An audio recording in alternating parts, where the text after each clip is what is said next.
दुनिया के किसी भी वॉर एक्सपर्ट को पता नहीं है कि अचानक अमेरिका के राष्ट्रपति डोनाल्ड ट्रंप ने रूस को सीधी युद्ध की धमकियां देना शुरू क्यों कर दी। क्या राष्ट्रपति पुतिन राष्ट्रपति ट्रंप के जंगी ट्रैप में फंस चुके हैं या फिर ट्रंप यूरोप में अमेरिका के खिलाफ शुरू हुई बगावत से घबरा गए हैं। क्या अमेरिका को एहसास हो गया है कि क्या रूस यूक्रेन के साथ साथ यूरोप और नेटो के कम से कम 6 देशों पर हमला करना चाहता है। हम आपको दिखाने जा रहे हैं जो ट्रंप 300 घंटे पहले पुतिन की जमकर तारीफें कर रहे थे और जेलेंस्की पर बुरी तरह भड़क रहे थे। वो ट्रंप अब कह रहे हैं कि पुतिन के रूस ने पिछले 12 घंटों में इतने भयानक हमले यूक्रेन पर किए हैं जिन्हें जरा भी अनदेखी नहीं किया जा सकता। हम आपको दिखाने जा रहे हैं क्यों दुनिया के एक युद्ध विशेषज्ञ ने कहा है कि पुतिन ने ट्रंप को यूक्रेन युद्ध में बुरी तरह फंसा दिया है और अब यूरोप का सर्वनाश तय है। रूस के खिलाफ राष्ट्रपति ट्रंप ने अचानक पलटी क्यों मारी, जरा इसे भी समझ लीजिए। 24 फरवरी 2025 को जिस वक्त जेलेंस्की और ट्रंप एक दूसरे पर भड़क रहे थे, उस वक्त रूस ने ट्रंप की जमकर तारीफ की थी। उसके बाद ट्रंप ने जैसे ही यूक्रेन को हथियार देना बंद कर दिया, रूस ने यूक्रेन के कम से कम 10 शहरों और 3 प्रांतों पर जमीनी और हवाई हमले शुरू कर दिए। रूसी सेना के घातक हमलों ने यूक्रेन की चीखें निकाल दी। रूस के कम से कम 80 से ज्यादा फाइटर जेट, 12 बॉम्बर्स ने यूक्रेन के पावर स्टेशन, गैस प्लांट, हथियार डिपो को तबाह कर दिया। मरते यूक्रेन की हालत देखकर पूरा यूरोप यूक्रेन के साथ खड़ा हो गया। अमेरिका और हंगरी को छोड़कर नेटो के 30 देश और हंगरी को छोड़कर यूरोपियन यूनियन के 26 देशों ने सीधा ऐलान कर दिया कि हम अमेरिका के बिना ही यूक्रेन को रूस के हमलों से बचाएंगे। अचानक ही सुपर पावर अमेरिका यूरोपीय देशों की बगावत से सख्ते में आ गया। फ्रांस के राष्ट्रपति मैक्रो ने तो साफ कह दिया है कि वो अमेरिका के बिना ही पूरे यूरोप में फ्रांस के परमाणु हथियार तैनात कर देंगे। फ्रांस के इस ऐलान से अमेरिका बैकफुट पर आ गया है।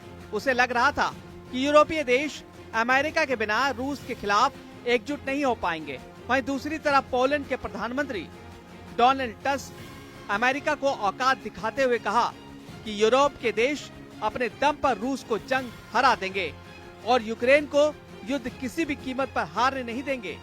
जबकि ब्रिटेन के प्रधानमंत्री कीर स्टारमर ने अमेरिका पर भड़कते हुए कहा था कि हम अमेरिका के बिना भी यूक्रेन का जंग में साथ देंगे। इसके अलावा लंदन में हुई यूरोपीय यूनियन की मीटिंग में परमाणु तैयारियों के ऐलान से ट्रंप सख्ते में आ गए।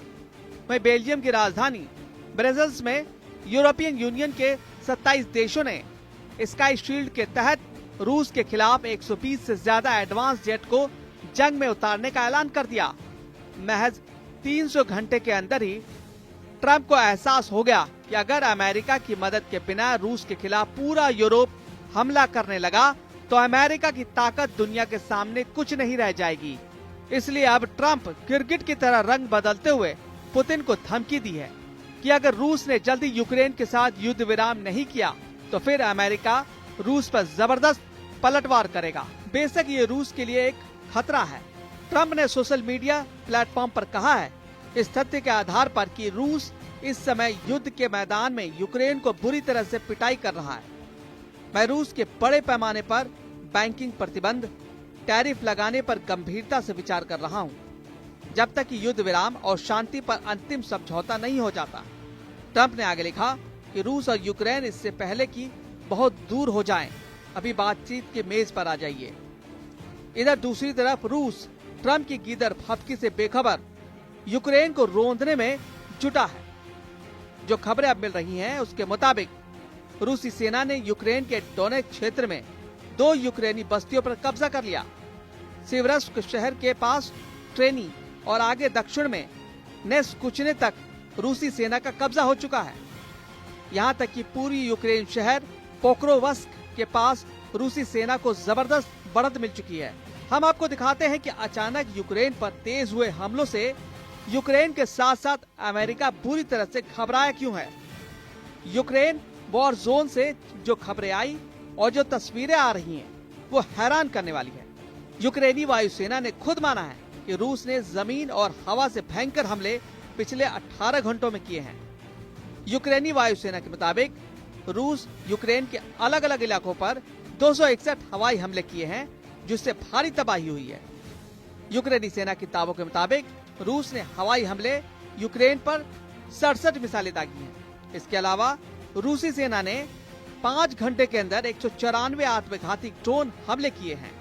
पुतिन के बेहद करीबी और रूस के पूर्व राष्ट्रपति दिमित्री मेदवेदेव का दावा है कि भले ही ट्रंप और पुतिन के बीच युद्ध विराम को लेकर लंबी बातचीत हुई हो, लेकिन इससे रूस के मिशन और मकसद पर कोई असर नहीं पड़ेगा।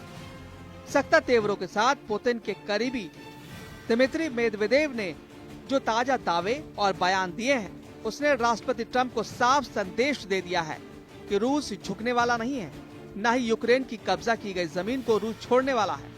पुतिन ने जब से ऐलान किया है कि वो यूक्रेन के राष्ट्रपति जेलेंस्की से युद्ध विराम पर कोई बातचीत नहीं करेंगे, उसके बाद से रूस के हमले पूर्वी यूक्रेन, दक्षिणी यूक्रेन और पश्चिमी यूक्रेन पर खास तौर से बेहद तेज हो चुके हैं। एक अनुमान के मुताबिक रूसी सेना के 2.5 लाख सैनिक अकेले यूक्रेन के 3 इलाकों पर हमला करने में जुटे हैं। रूसी सेना इस वक्त जमीन पर अपनी स्पेशल फोर्स के जरिए भीषण हमले कर रही है, जबकि रूसी वायुसेना अपने मिग और सुखोई मिराज के कम से कम 170 फाइटर जेट विमानों से यूक्रेनी शहरों पर भूखे शेरों की तरह टूट पड़ी है। दावा किया जा रहा है कि रूस ने पूर्वी यूक्रेन के कम से कम 32 गांवों पर पिछले 5 महीनों में कब्जा कर लिया है। इधर वॉर रूम में राष्ट्रपति जेलेंस्की अपने कमांडरों के साथ माथापच्ची करने में जुटे हैं कि कैसे रूस के तूफानी हमलों को रोका जाए। हालात ये है कि पूरी यूक्रेन के बहुत बड़े इलाके में यूक्रेनी नागरिक भाग खड़े हुए हैं। यूक्रेन के डोनेत्स्क में इस वक्त हालात बेहद संगीन और खौफनाक हो चुके हैं। कुल मिलाकर हालात बेहद पेचीदा हो चुका है। जो अमेरिका रूस का सबसे भरोसेमंद दिख रहा था, वो अमेरिका यूरोप के दबाव में रूस से ही जंग करने को तैयार हो गया है। अब देखना होगा कि ऐसे हालात में पुतिन ट्रंप की जंगी बाजी को कैसे पलटते हैं।